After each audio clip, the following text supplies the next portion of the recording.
নমস্কার বন্ধুরা, বেঙ্গলি পাকশালায় তোমাদের সকলকে স্বাগত। রোজ একঘেয়েমি টিফিন বানিয়ে যদি বোর হয়ে যাও, তাহলে শীতের সবজি আর অল্প সামান্য ময়দা দিয়ে দারুণ টেস্টি এই জলখাবারটা বানিয়ে নিতে পারো। পেটও ভরবে, মনও ভরবে। আর এইরকম একটা টেস্টি খাস্তার জলখাবার পেলে বাচ্চারা দেখবে পিৎজা, চাউমিন, ম্যাগির কথা কিন্তু একদম ভুলে যাবে। আর দেখবে সপ্তাহের মধ্যে দুবার এইরকমই জলখাবার বানাতে বলবে। চলো আজকে রেসিপি দেখে নাও। দেখো, প্রথমে আমরা ময়দা মেখে নেবো। আমি একটা বাউলের মধ্যে নিয়ে নিচ্ছি 2 বাটি ময়দা। এতে দিয়ে দিলাম পরিমাণ মতন নুন আর পরিমাণ মতন সাদা তেল। তেল আমি এখানে দিয়েছি বড় চামচে 2 চামচ। এরপর আমরা সব কিছুকে খুব ভালো করে একবার মিশিয়ে নেব। ময়ানটা এখানে একটু ভালোভাবে দিতে হবে, তাহলে আমাদের এই জলখাবারটা ভীষণই খাস্তা মুচমুচে হবে। এইভাবে হাতের মধ্যে চেপে চেপে নিয়ে খুব ভালো করে তেলটাকে ময়দার সাথে মিশিয়ে নিতে হবে। এরপর আমরা দিয়ে দেবো এখানে উষ্ণ গরম জল। আমার মাকে দেখেছি যখনই বাড়িতে ময়দা মাখে লুচি পরোটার জন্য একটু উষ্ণ গরম জল দিতে, তো আমিও তাই একটু উষ্ণ গরম জল দিয়ে ময়দাটা ভালো করে মেখে নেব। একটু গরম জল দিয়ে মাখলে ময়দা মাখাটা বেশ ভালোও হয়, আর আমাদের এই টিফিনটা বেশ খাস্তাও হবে। এরপর আমরা ময়দাটা রেস্টে রেখে দেবো 15 মিনিট। ততক্ষণে আমরা পুরটা রেডি করে নেব। তো প্রথমেই এবার কড়াইতে দিয়ে দিলাম সাদা তেল। এখানে বড় চামচে 3 চামচ সাদা তেল দিয়েছি। তেলটা ভালোভাবে গরম হয়ে যেতে প্রথমেই দিয়ে দিচ্ছি এখানে চপ করে রাখা রসুন। রসুনটা আমি এখানে বড় চামচের 1 চামচ ব্যবহার করেছি।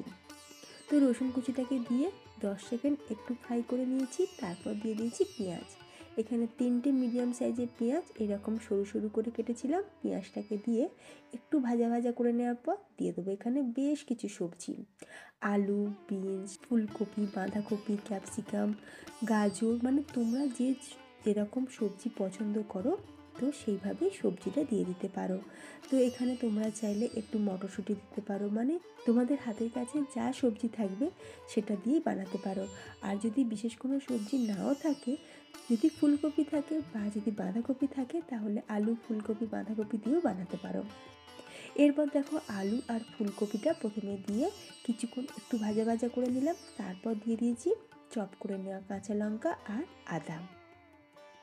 আদা কাঁচা লঙ্কাটাকে দিয়েও আরও কিছুক্ষণ একটু ভাজা ভাজা করে নিলাম। দেখো, আলু আর ফুলকপিটা ভাজতে একটু বেশিক্ষণ টাইম লাগবে, সেই জন্য আমরা প্রথমে এগুলোকে দিয়ে একটু রান্না করে নিলাম। যখন দেখবে আলু আর ফুলকপি 60% কুক হয়ে যাবে, তারপর আমি এখানে অ্যাড করলাম বাঁধাকপি। একদম সরু সরু করে কেটেছিলাম বাঁধাকপি, ক্যাপসিকাম, বিনস। এগুলোকে দিয়েও আরও কিছুক্ষণ ফ্রাই করে নেব। তো সবজিগুলো যখন মোটামুটি 80% কুক হয়ে যাবে, এরপর আমরা এর মধ্যে দিয়ে দিচ্ছি সয়াবিন। তো এখানে আমি চিকেনের বদলে সয়াবিন ব্যবহার করছি। তোমরা যারা চিকেন খাও না, তো চিকেনের বদলে এরকম সয়াবিন ব্যবহার করতে পারো। আর তোমরা চাইলে কিন্তু এর মধ্যে চিকেনও দিতে পারো, বোনলেস চিকেন একটু ছোটো ছোটো টুকরো করে কেটে নিয়ে চিকেনটাকে দিয়েও করতে পারো। তবে আমি আজকে চিকেন দিয়ে বানাবো না, সয়াবিন দিচ্ছি। সয়াবিনটাকে ভিজিয়ে রেখেছিলাম, তারপরে জল চিপে মিক্সিতে দিয়ে এইরকম অর্ধেক চপ করে নিয়েছি। তো সয়াবিনগুলো কিন্তু একদম পেস্ট বানিয়ে নিলে হবে না, একটু দানা দানা থাকবে সেই রকম রাখতে হবে। এরপর সয়াবিনটাকে দিয়ে আরও কিছুক্ষণ একটু ভাজা ভাজা করে নিলাম। তেলের সাথে মশলার সাথে সয়াবিনগুলো খুব ভালোভাবে একটু ভাজা ভাজা হয়ে গেছে। এরপর এর মধ্যে দিয়ে দিচ্ছি স্বাদ অনুযায়ী নুন, গোলমরিচের গুঁড়ো, vinegar, soya sauce, tomato sauce, red chilli sauce. এই সসগুলোকে দিয়ে আরও কিছুক্ষণ সয়াবিনের সাথে ভালো করে মিশিয়ে নিলাম। আর সবার শেষে দিয়ে দিলাম আমার অল টাইম ফেভারিট ধনেপাতা। ব্যাস, পুরটা কিন্তু আমাদের একদম রেডি। তোমাদের হাতের কাছে যা সস থাকবে তোমরা সেটাই ব্যবহার করতে পারো। যদি শুধু টমেটো কেচাপ থাকে তাহলে শুধু টমেটো কেচাপও দিতে পারো। পুরটা রেডি হয়ে গেছে, ঠান্ডা হতে দেবো। অন্যদিকে দেখো, ময়দা থেকে আমি লেচি কেটে নিয়েছি। আমি এরকম 3টে বড় সাইজে লেচি কেটে নিয়েছি। তারপর কিচেন স্ল্যাবটা ভালো করে মুছে নিয়ে একটা লেচিকে আমি একটু বড় করে একটু পাতলা করেই বেলে নেব। যেমনটা তোমরা ভিডিওটা দেখতে পাচ্ছ, আমি একদম একটু পাতলা করে আর একটু বড় করে বেলে নিচ্ছি। তবে বড় করে বেলার সময় যদি যদি এই ময়দার আকার বৃত্ত না হয় তাহলেও কোনো অসুবিধা নেই, একটু ডেরা বেঁকা থাকলে কোনো অসুবিধা নেই।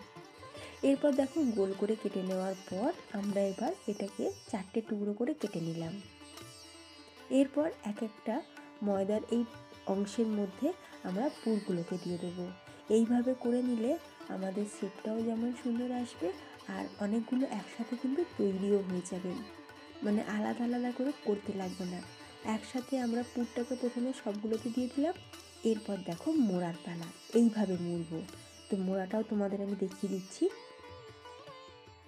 এই যে একটা সাইড থেকে তুলে নিয়ে আর একটা সাইডে মুড়তে হবে, তবে তার আগে এই জায়গাটা একটু জল লাগিয়ে দিলাম, তারপরে এটাকে চেপে দিলাম। একটু জল লাগিয়ে দিলে যেমন এটা একদম পুরো সিল হয়ে যায়, পুরটা বেরিয়ে আসার বা ময়দাটা খুলে যাওয়ার কোনো চান্স থাকবে না। একটু জল লাগিয়ে দিলাম যাতে এটা একদমই বন্ধ হয়ে যায়, মানে ভাজার সময় যেন খুলে না যায়। এরপর দেখো এটাকে একটা সাইড থেকে এইভাবে মুড়তে শুরু করব। আর ভেতরের যে স্টাফিংটা সেটাকে এইভাবে হাতের সাহায্যে একটুখানি ভেতরের দিকে প্রেস করে দিলে দেখবে খুব ইজিলি এটা মুড়ে যাবে। আর এই মুখের দিকটা সেখানটাতেও অল্প একটুখানি জল লাগিয়ে ভালো করে মুড়ে নেব। তো তোমরা দেখতেই পাচ্ছ, দেখো দুটো সাইড কিন্তু একদম পুরো মুখটা বন্ধ, মানে ভাজার সময় স্টাফিংটা কিন্তু বেরিয়ে আসার কোনো ভয় নেই। একই রকমভাবে আরও একটা বানিয়ে আমি তোমাদের দেখাচ্ছি। বানানো দেখবে খুবই সহজ, একবার রেডি হয়ে গেলে আর এই যে মোড়ার ব্যাপারটা বেশিক্ষণ সময়ও লাগে না, খুব সহজেই কিন্তু মোড়া হয়ে যায়।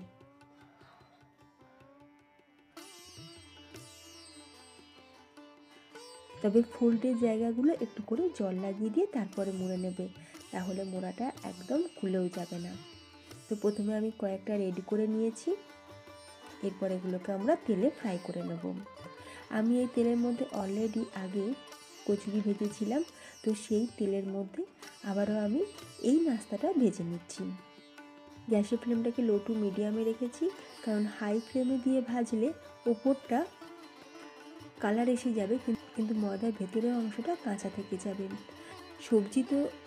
সবজিটা তো অলরেডি কুক আছেই, কিন্তু ময়দাটাও কাঁচা থাকলে হবে না, তাহলে কিন্তু মুচমুচে বা খাস্তা হবে না। তাই লো টু মিডিয়াম ফ্লেমে আমি এই নাস্তাগুলোকে ভালো করে ভেজে নেব। একটু টাইম নিয়ে একটু উল্টে পাল্টে লাল লাল করে ভেজে নিচ্ছি। তো মোটামুটি যেগুলো হয়ে গেছে সেগুলোকে তুলে নেব, বাকিগুলোকে আরও কিছুক্ষণ ফ্রাই করে নেব। তো দারুণ টেস্টি নাস্তা একদম তৈরি। শীতের সবজি দিয়ে এই রকম নাস্তা থাকলে দেখবে বাচ্চারা কিন্তু খুব খুশি হবে। আর এই রকমভাবে নাস্তা বানিয়ে তোমরা যাকেই খাওয়াবে সে কিন্তু প্রশংসাই করবে। আর বাচ্চাদের টিফিন বক্সে বা সন্ধ্যের হালকা ফুলকা টিফিনেও কিন্তু তোমরা এইরকমভাবে বানিয়ে দিতে পারো।